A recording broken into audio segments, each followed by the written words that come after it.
So we're here to talk about CripTech Incubator, a new art and technology fellowship at Leonardo centered around disability innovation. I'm Vanessa Chang, Senior Program Manager at Leonardo. I use she, her pronouns. I'm mixed Asian and white with straight shoulder-length brown hair, dangly gold earrings, and a cream-colored cardigan with triangular prints. I'm in front of a jagged, multicolored Zoom background. Hi everyone, I'm Lindsay Felt, Disability and Access Lead for CripTech Incubator. I use she, her pronoun. I am white with shoulder length, wavy, light brown hair. I am wearing glasses and a white and navy blue sweater. My digital background is a photo of a gallery space with a multicolored installation on the wall and a projection of a wheelchair dancer. We'd like to discuss the genesis and evolution of CripTech Incubator. I'm a writer, curator, and educator working at the intersection of art, technology, and embodiment. I have a PhD in modern thought and literature from Stanford University, where I conducted research on gesture and movement, media art, and technology. I was working on art and technology shows in the San Francisco Bay Area with an exhibition and curatorial background deeply informed by my scholarship. And I realized there was this gap in how we talk about art and technology, which was part of an ongoing conversation Lindsay and I had been having since we met in grad school at Stanford. While researching media and technology, I realized that the history of technology is a history of disability. I saw an opportunity at Soma Arts Cultural Center to curate an exhibition at this gap, from which the incubator involved and which we'll discuss shortly.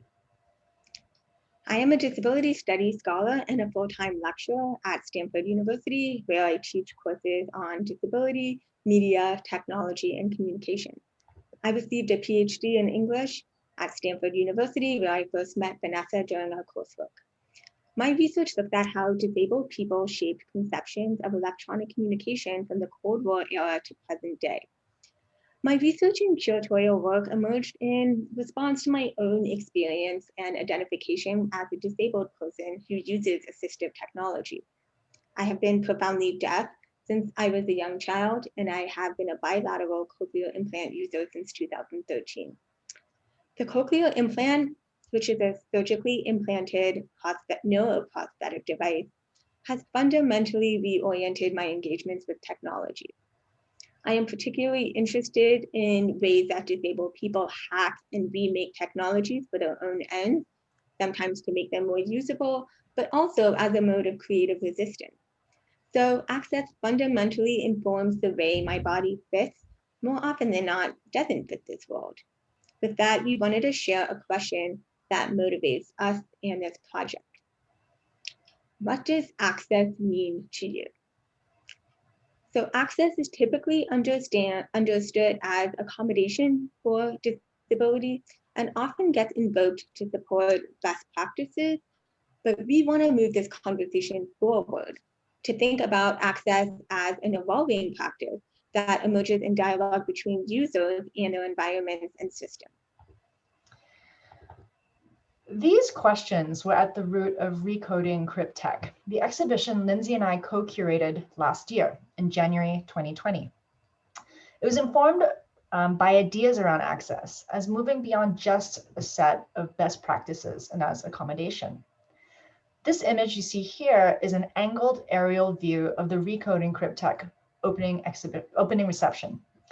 Exhibition visitors, only their crowns and profiles visible from above, gather around several artworks, including a large glowing red heart and mounted photographs. Recoding Cryptek came to be when I saw Soma Arts' call for curatorial proposals. And I saw an opportunity to build on not only the art and technology ecosystem in the Bay Area, but a history of disability activism in the Bay Area, and to address a really generative intersection between the two.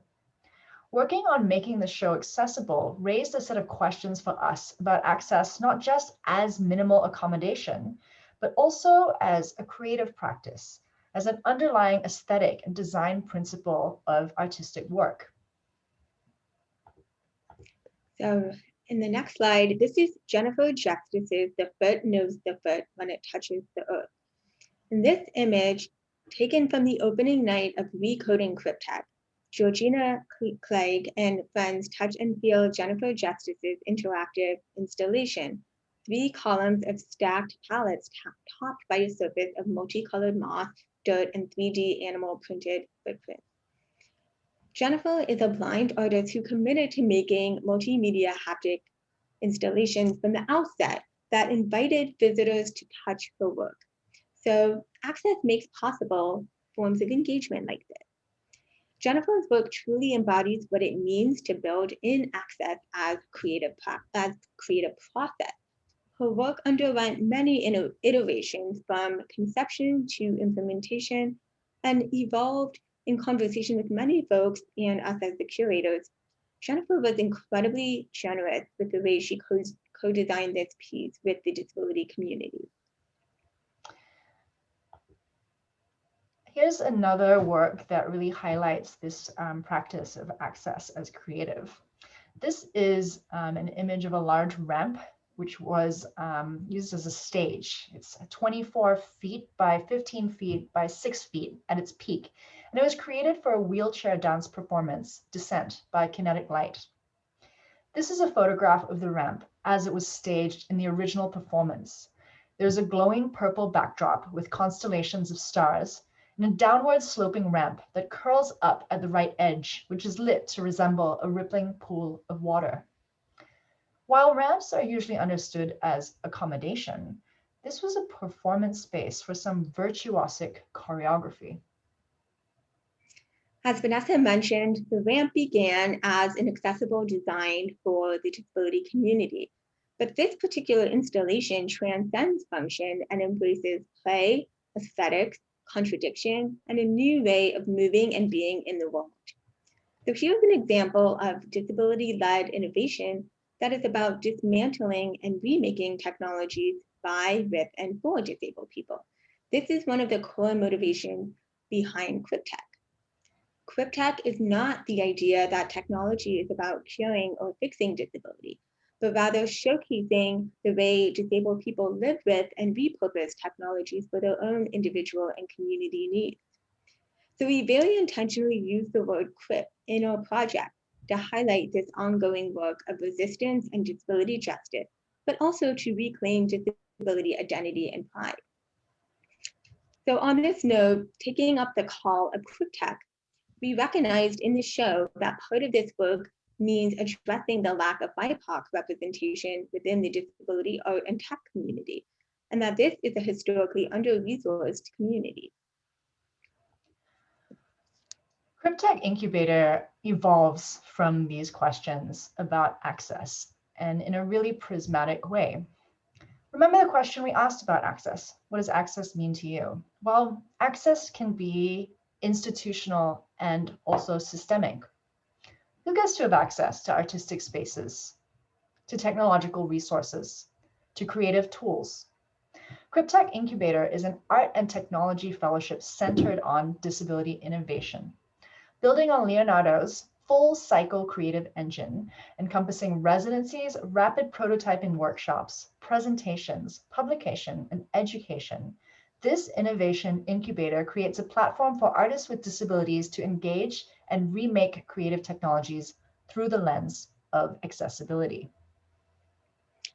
The incubator seeks to address some of these issues by co-building with the disability community, which has a politics of interdependence, and to develop a platform for disability innovation and CRIP innovation. So with the generous support of the California Arts Council Innovations and Intersections Grant, we're spending the next 3 years building out this program. We're utilizing Leonardo's full cycle creative engine model to generate what that platform looks like and really remaking the entire cycle through the lens of access. This year, 2021, is focused on planning. We are community building with our partners and with intersectional disability communities. And we'll also be selecting artists and matching them with residency sites, of which there are 5 across California. In year 2, we will be conducting those residencies at places including Nokia Bell Labs, Santa Barbara Center for Art, Science, and Technology, the Berkeley Disability Lab, Beal Center for Art and Technology, and ThoughtWorks Arts Residency. And in year 3, 2023, that's when we're focusing on outcomes. So we will exhibit the work and develop some education and online courses with Leonardo's institutional partner, Arizona State University. We'll also be producing a special edition of Leonardo, the journal, to really showcase these outcomes. So we're really focused on designing this year an equitable infrastructure that acknowledges that disabled folks have intersectional identities. And we're doing this by constructing assembly conversations. So why is the time right for this incubator? Well, we believe that it's critical to address the need for continued education and redistribution of resources and knowledge. The pandemic has highlighted both further systemic inequalities in the treatment of disabled people, especially BIPOC disabled folks, but it's also offered exciting new possibilities for access, framed by moving all community events online.